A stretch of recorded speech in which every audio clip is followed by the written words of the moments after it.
From spending over $40,000 on tanning beds to racking up a $400 million debt with crazy spending. These are the biggest celebrity spenders to lose it all. Beginning with Lindsay Lohan, who quickly lost her entire $46 million fortune. Back in the early 2000s, Lohan amassed a staggering net worth after starring in hit after hit at the box office, with films like Parent Trap, Mean Girls, and Freaky Friday netting her a reported $28 million. This, coupled with a surprisingly successful music career, with her record Speak going platinum in 2004, meant she was one of the richest actors in Hollywood.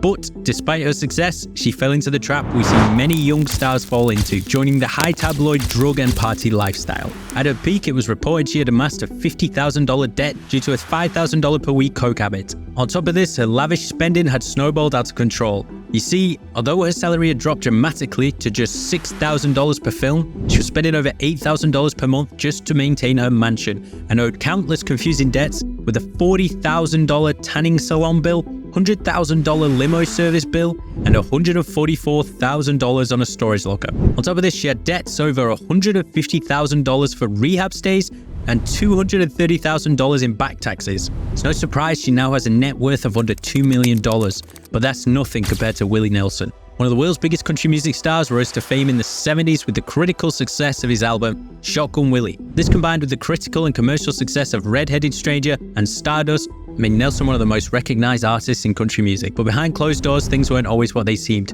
Nelson had squandered millions on bad investments in the cattle industry throughout the 1980s and awful financial planning. The feds claimed Nelson owed them $32 million in taxes and seized properties belonging to him in 6 states, including his master recording tapes, his platinum records, and even his clothing. After taking possession of all of this, the IRS calculated Nelson still owed them about $16.7 million.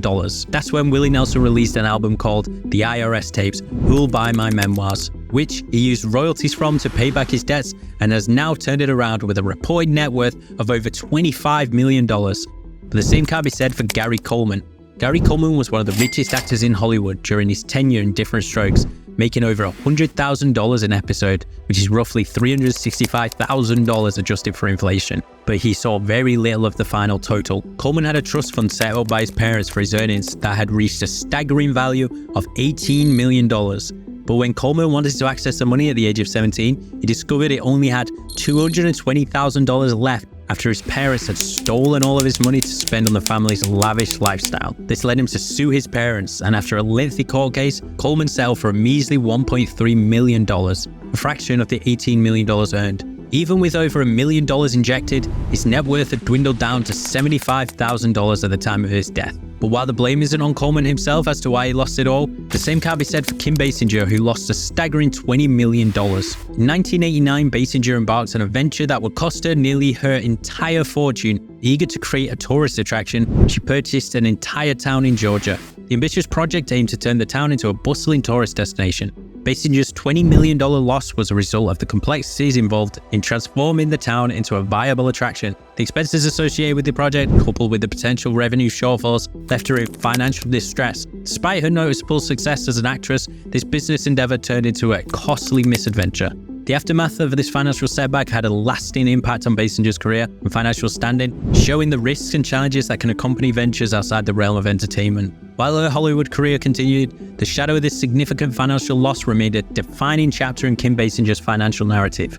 But the $20 million loss is just a drop in the bucket compared to the $400 million debt left behind by the king of pop. In 1988, Michael Jackson earned a whopping $125 million, which he used towards his extensive spending habits, including purchasing the Beatles catalog for $48 million, spending $19 million on Neverland and over $55 million on its upkeep. Michael's lavish lifestyle extended to the most luxurious hotels worldwide, renting entire hotel floors for up to $120,000 per week.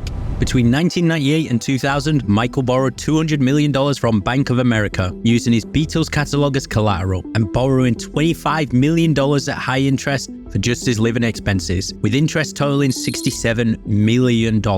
His extravagant purchases ranged from a $89,000 bottle of perfume, a $1.5 million Gone with the Wind Academy Award statue, $659,000 Ferris wheel, $2 million diamond watch, and the list goes on and on. He had a collection of 75 cars, including a Rolls Royce clad in 24 karat gold. Michael's spending reached a staggering height.